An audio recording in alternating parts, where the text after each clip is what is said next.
नमस्कार। आओ मिलकर सीखे चैनल पर आपका हार्दिक स्वागत है। इस वीडियो में हम कक्षा 8 रसायन विज्ञान की वार्षिक पाठ योजना बनाना सीखेंगे, जो कि बीएड व बीएससी बीएड दोनों के लिए उपयोगी है। इस पाठ योजना में टॉपिक लिया है भौतिक परिवर्तन, जिसमें शिक्षण बिंदु है उत्क्रमणीय व अनुत्क्रमणीय परिवर्तन, भौतिक परिवर्तन और क्रिस्टलीकरण। तो चलिए शुरू करते हैं। सर्वप्रथम लिखेंगे विद्यालय का नाम, जहां पर आप ये फाइनल लेसन प्रस्तुत करेंगे। कक्षा 8 विषय रसायन विज्ञान, प्रकरण का नाम भौतिक परिवर्तन। यहाँ पर दिनांक, कालांश, समयावधि 30 मिनट।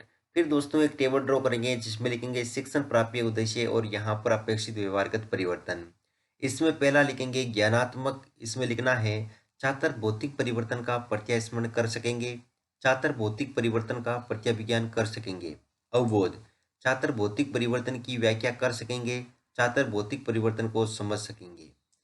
फिर है यहाँ पर तीसरा पॉइंट ज्ञानोपयोग, जिसमें लिखेंगे छात्र भौतिक परिवर्तन से संबंधित ज्ञान का प्रयोग उच्च अध्ययन में कर सकेंगे। छात्र भौतिक परिवर्तन से प्राप्त ज्ञान का दैनिक जीवन की नवीन परिस्थितियों में उपयोग कर सकेंगे। कौशल, छात्र भौतिक परिवर्तन की जानकारी प्राप्त कर सकेंगे। छात्र भौतिक परिवर्तन संबंधित चार्ट का निर्माण कर सकेंगे। अभिरुचि, छात्र भौतिक परिवर्तन के बारे में जानने में रुचि ले सकेंगे। छात्र भौतिक परिवर्तन के संबंध में विचार विमर्श करने में रुचि ले सकेंगे। अभिवृत्ति, छात्र भौतिक परिवर्तन के विषय में सकारात्मक दृष्टिकोण उत्पन्न कर सकेंगे। शिक्षण सहायक सामग्री, लपेट फलक, चौक, डस्टर, संकेतक एवं समस्त कक्षा उपयोगी शिक्षण सहायक सामग्री। पूर्व ज्ञान, छात्र भौतिक परिवर्तन की सामान्य जानकारी रखते हैं। फिर है प्रस्तावना प्रश्न, जिसमें टेबल ड्रॉ करके लिखेंगे छात्राध्यापक क्रियाएं, छात्र क्रियाएं। अगर आप छात्राध्यापिका है तो जहां पर भी छात्राध्यापक लिखा है उसकी जगह आप छात्राध्यापिका लिखेंगे। इसमें फर्स्ट क्वेश्चन है मोम को गर्म करने पर क्या होता है? पिघल जाती है। पिघलने पर मोम किस अवस्था में आ जाती है? द्रव्य अवस्था में। द्रव्य अवस्था से मोम ठोस अवस्था में कैसे परिवर्तित होती है? ठंडा करने पर। और लिखेंगे चौथा क्वेश्चन, ठंडा करने पर वाष्प किसमें परिवर्तित होती है? जल में। वाष्प से जल का बनना कौन सा परिवर्तन है? संभावित उत्तर विधि। यहाँ पर उद्देश्य कथन में लिखेंगे आज हम भौतिक परिवर्तन का विस्तार पूर्वक अध्ययन करेंगे।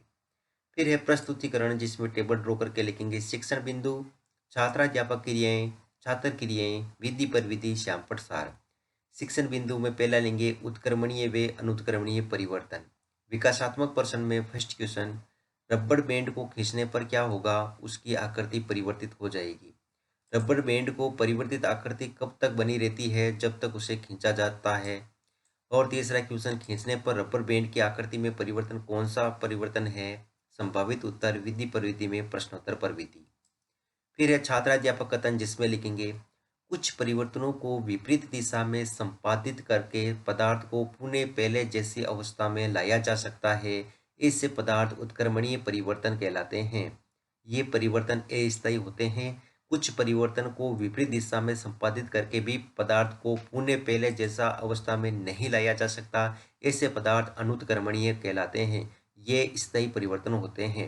विद्यार्थी क्रिया में लिखेंगे विद्यार्थी ध्यानपूर्वक सुनेंगे तथा मुख्य बिंदुओं को अपनी अभ्यास पुस्तिका में लिखेंगे।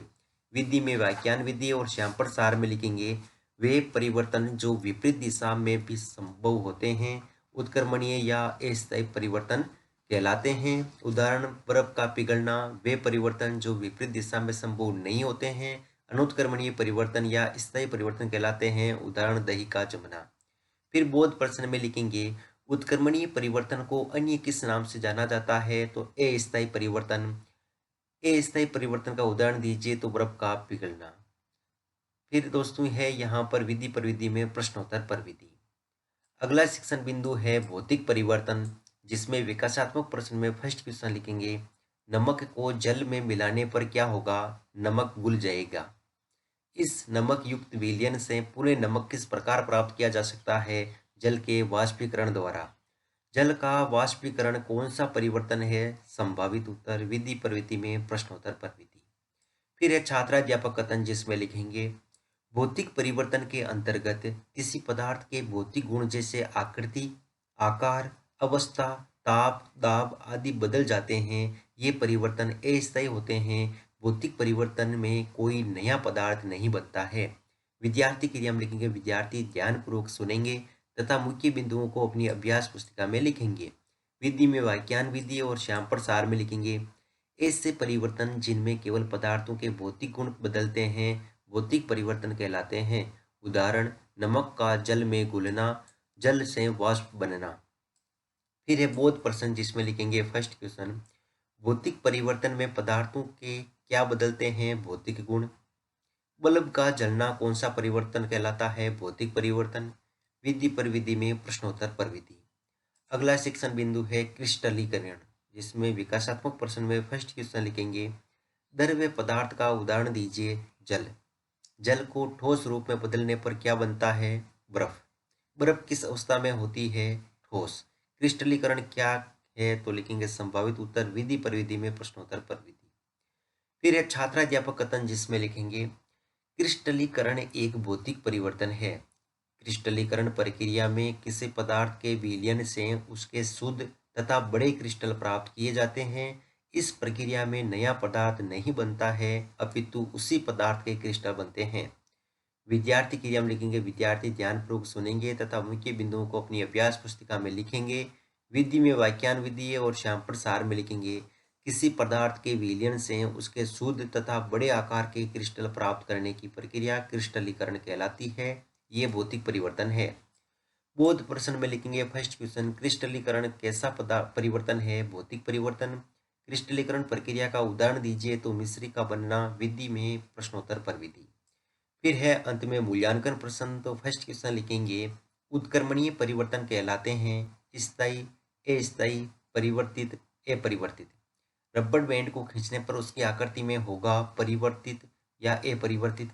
बल्ब को जलाने पर उसमें भौतिक परिवर्तन होता है सत्य या असत्य। जल को ठोस रूप में बदलने पर क्या बनती है स्थायी व अस्थायी परिवर्तन में अंतर लिखिए। गृह कार्य में लिखेंगे भौतिक परिवर्तन को उदाहरण सहित समझाइए और अंत में पर्यवेक्षक टिप्पणी।